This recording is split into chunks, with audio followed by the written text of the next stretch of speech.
আসসালামু আলাইকুম দর্শক, আমন্ত্রণ জানাচ্ছি beyond border sports presents dugout dialogue powered by Rabbithole BD. আমরা এবারের বিপিএলে আমাদের স্পেশাল আয়োজন বিপিএল টিম অ্যানালাইসিসে আপনাদেরকে স্বাগত জানাচ্ছি। এবারের বিপিএলে 6টা টিম অংশগ্রহণ করছে এবং সেই 6টা টিমের টিম অ্যানালাইসিস এবং তাদের টিমের সব কিছু নিয়ে আমরা অ্যানালাইসিস করব এবং অ্যানালাইসিসের জন্য আমাদের সাথে স্টুডিওতে উপস্থিত আছেন certified performance analyst Ahmed Rezon Pratik ভাই। প্রতীক ভাই, আমরা নোয়াখালী এক্সপ্রেস নিয়ে কথা বলতে যাব। এটা একটা নতুন ফ্র্যাঞ্চাইজি এবং সবথেকে বড় জিনিস যে পুরো সোশ্যাল মিডিয়াতে নোয়াখালী এক্সপ্রেস নিয়ে সবচেয়ে বেশি চাউর হচ্ছে এবং তার একটা বড় কারণ হচ্ছে কাবিলাকে নিয়ে আমরা দেখি যে অনেক ফান মোমেন্ট ক্রিয়েট করছে। সো আমি একটু শুরুতে জানিয়ে দিতে চাই যে এই দলের হেড কোচ খালেদ মাহমুদ, আমাদের সবার প্রিয় খালেদ মাহমুদ সুজন স্যার, এবং দলের মালিকানাই হচ্ছে দেশ ট্রাভেলস, নতুন মালিকানা। এবং ওনারা কিন্তু এই বিপিএল শুরু থেকেই ওনারা কোনো না একটা টিম নিতে চেয়েছিলেন। ফার্স্টে ওনাদের ট্রাই ছিল রাজশাহী টিমটাকে ওনারা নেবেন, পরবর্তীতে নোয়াখালী নামে নতুন ফ্র্যাঞ্চাইজি এবং সেটার মালিকানাতে ওরা। আমরা আপনার কাছে জানতে চাই, এই ওভারঅল বিপিএলে আমরা নতুন নতুন কিছু ফ্র্যাঞ্চাইজি পেয়েছি এবং আপনি আমার কাছে হয়তো বলতেই পারেন যে কেন ফ্র্যাঞ্চাইজির নাম নিয়ে কথা হচ্ছে আমাদের এই যদি টিম অ্যানালাইসিসের ক্ষেত্রে। আমি জাস্ট আপনাকে একটু জিনিস জানিয়ে দিতে চাই, সেটা হচ্ছে যে প্রতিবার আমরা দেখি যে টুর্নামেন্ট শেষ হোক কিংবা শুরুতে হোক মাঝে হোক আমরা দেখি যে প্লেয়াররা পেমেন্ট পায়নি, এই ফ্র্যাঞ্চাইজি চেক বাউন্স করাচ্ছে, কিংবা এক ধরনের কথায় প্লেয়ারদের ক্ষেত্রে আমরা শুনি যে প্লেয়াররা বলছে যে না আমরা টাকা পাইনি, আবার দেখি কোনো প্লেয়ার আবার চেক নিয়ে ছবি তুলে দেয় যে না আমরা পেমেন্ট পেয়েছি এবং এটা খুব ভালো আছে। তো এই জিনিসের ক্যাওয়াস থেকে আপনার কাছে কি মনে হয়, যে আমি জাস্ট ছোট্ট করে জানতে চাওয়া যে এবারে যে টিম ওনার যারা আছেন আপনার কাছে কি মনে হয় প্রবলেম সলিউশন হবে? বিসিবি কিন্তু 5 বছরের জন্য তাদের সঙ্গে চুক্তি করেছে।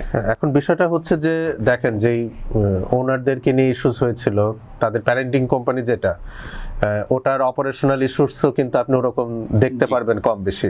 কিন্তু দেশ ট্রাভেলসের ক্ষেত্রে যদি বলে থাকি যে আমি তো রাজশাহীতে পড়াশোনা করেছি, তো ওখান থেকে আমার বাসা ঢাকা হওয়াতে বেশিরভাগ সময় যাতায়াত দেশ ট্রাভেলসের হুন্দাইতে করা হয়েছে। ওই সময় একটা ক্রেজ ছিল ওই রুটে আর কি, দেশ ট্রাভেলসের নতুন বাসটা যখন আসে, তো মানে in terms of their service তারা খুব স্মুথ ছিল এবং তাদের বিজনেস এখন গ্রো করেছে, তাদের আরও কিছু সিস্টেম কনসার্ন হয়েছে।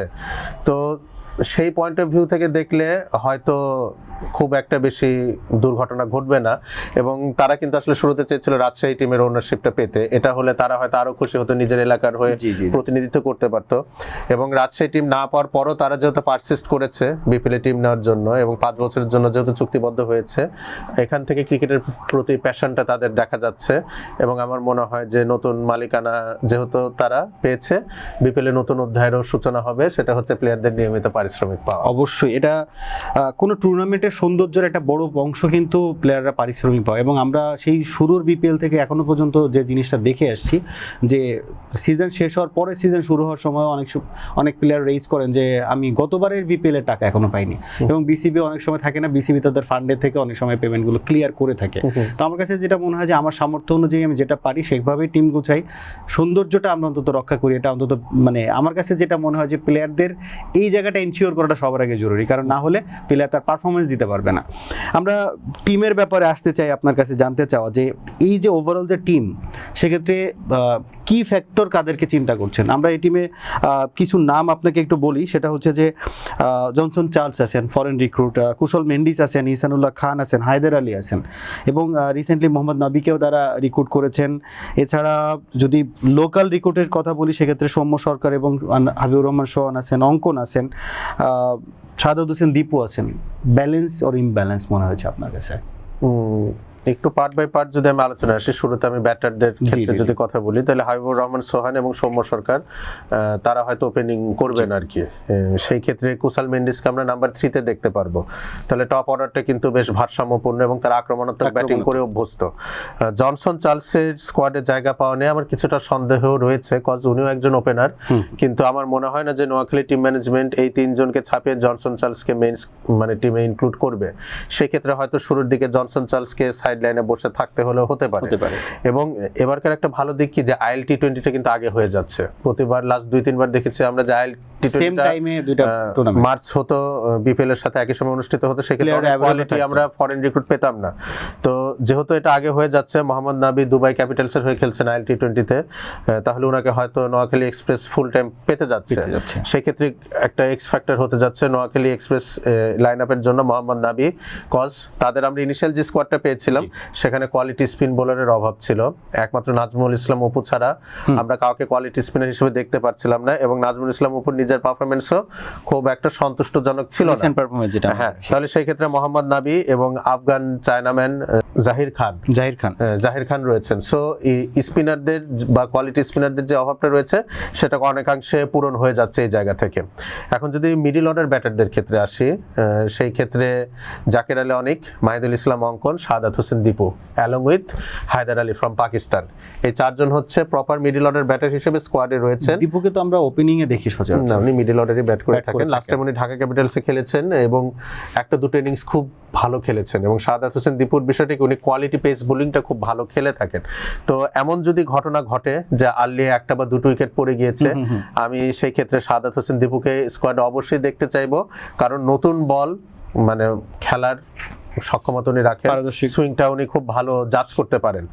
তো সেই ক্ষেত্রে শাহাদাত হোসেন দীপু অটোমেটিক চয়েস হওয়া উচিত নোয়াখালী এক্সপ্রেস টিমে, এবং জাকির আলী অনিক এবং মাহিদুল ইসলাম অঙ্কন এই দুজনের মধ্যে যে কোনো একজনকে হয়তো দিয়ে টিম ম্যানেজমেন্ট স্টার্ট করবে। এখন যদি আমি ফাস্ট বোলিং এর ক্ষেত্রে আসি, ইসানুল্লাহ উনি কিন্তু খুবই ইমপ্রেসিভ একজন fast bowler from Pakistan. PSL উনি মুলতান সুলতানসের হয়ে খেলে থাকেন, এবং উনি কিন্তু পিএসএল এর একটা আসরে হাইস্ট উইকেট টেকার ছিলেন, কিন্তু ইনজুরির জন্য ইসানুল্লাহ খান কিন্তু ওভাবে ছন্দে নেই। তো বিপিএল তার জন্য একটা ফেরার মঞ্চ হয়ে থাকবে, যেটা পাকিস্তানের অনেক ক্রিকেটারদের জন্য পারফর্ম করার একটা ভালো মঞ্চ বিপিএল প্ল্যাটফর্ম। এবং এখানে আপনার বোলিং কোচ হিসেবে রয়েছেন তালহা জুবাইর, উনি নিজে কিন্তু একজন কোয়ালিটি ফাস্ট বোলার ছিলেন।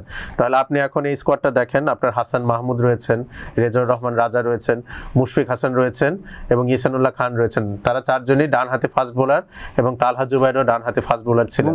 যদি আমরা বলি রেজাউর রহমান রাজা কিংবা মেহেদী হাসান প্রত্যেকে কিন্তু খুব ভালো পেসে বল করে থাকে। হ্যাঁ, তো এই ক্ষেত্রে তাদের ফাস্ট বোলিং অ্যাটাকটাও খুব ইমপ্রেসিভ। একটা মাত্র জায়গা ছিল অকশনের পরে কোয়ালিটি স্পিনারের অভাব। আমার মনে হয় মোহাম্মদ নাবি এবং জাহির খানের ইনক্লুশনের পরে নোয়াখালী এক্সপ্রেস টিমটা আমার কাছে খুবই ভারসাম্যপূর্ণ মনে হচ্ছে, এবং নতুন দলগুলো শান্ত ফ্র্যাঞ্চাইজি লিগগুলোতে খুব ভালো পারফর্ম করে থাকেন। তো এই পুরা আসরের যদি মানে ডার্ক হর্স বলে থাকা হয় কোন টিমটা হতে পারে, সেটা কিন্তু নোয়াখালী এক্সপ্রেস। আপনার কাছে এই টিমের ক্যাপ্টেন হিসেবে আপনি কাকে চিন্তা করছেন? কিংবা মোহাম্মদ নাবি যদি ফুল টাইম অ্যাভেলেবেল থাকেন, অবশ্যই মোহাম্মদ নাবি ক্যাপ্টেন হওয়ার যোগ্য। এরপর কুসাল মেন্ডিস উনিও ক্যাপ্টেন্সি করতে পারেন। এই দুজনের বাইরে আমার হাতে খুব বেশি অপশন মনে হচ্ছে না। আমরা হেড কোচ সুজন স্যারের কাছ থেকে শুনছিলাম যে উনি চাচ্ছিলেন যে সম্মুখে দিয়ে ক্যাপ্টেন্সি করানোর, বাট মেবি ওই জায়গাগুলোতে এখনো পর্যন্ত কোনো কনফার্মেশন আসেনি। হ্যাঁ, এখন দেখেন সৌম্য সরকার তো ঘরোয়া ক্রিকেটে কখনো ক্যাপ্টেন্সি করেননি, তো সেই ক্ষেত্রে ফ্র্যাঞ্চাইজি লিগে যেখানে অনেক কোয়ালিটি ফরেন প্লেয়ারদের সাথে আপনার কাজ করতে হবে, এরকম ক্ষেত্রে সৌম্য সরকারকে ক্যাপ্টেন্সি না দেওয়াটাই ভালো। নোয়াখালী এক্সপ্রেসের যদি মোহাম্মদ নাবি ফুল টাইম অ্যাভেলেবেল থাকেন, তাহলে ক্যাপ্টেন হওয়ার যোগ্য দাবিদার একমাত্র মোহাম্মদ নাবি। আপনার কাছে সংক্ষেপে 11টা কেমন দেখছেন? ওপেনিংয়ে হাবিবুর রহমান সোহান এবং সৌম্য সরকার, নাম্বার 3-তে কুসাল মেন্ডিস, নাম্বার 4-এ আমি শাহাদাত হোসেন দীপুকে দেখতে চাইবো, নাম্বার 5-এ ইদার জাকির আলী অনিক বা মাহিদুল ইসলাম অঙ্কন, নাম্বার 6-এ মোহাম্মদ নাবি, নাম্বার 7-এ হায়দার আলী। তাহলে এখানে আপনার ফরেন প্লেয়ার আমরা 3 জনকে ইনকর্পোরেট করেছি। এর পরবর্তীতে নাজমুল ইসলাম অপু, হাসান মাহমুদ, এবং 11 নাম্বার স্পটটা ইদার ইসানুল্লাহ খান বা জাহির খান, এই দুজনের যে কোনো একজনকে দিয়ে অ্যাকোমোডেট করাতে চাচ্ছি। বেশ ব্যালেন্স টিম। আমরা আশা করি নতুন ফ্র্যাঞ্চাইজি হিসেবে তারা মার্কেটে যে ক্রেজটা অলরেডি এস্টাবলিশ করার চেষ্টা করছে, এটাকে ধরে মাঠের পারফরমেন্সে এটার একটা প্রতিফলন আমরা দেখতে পাবো।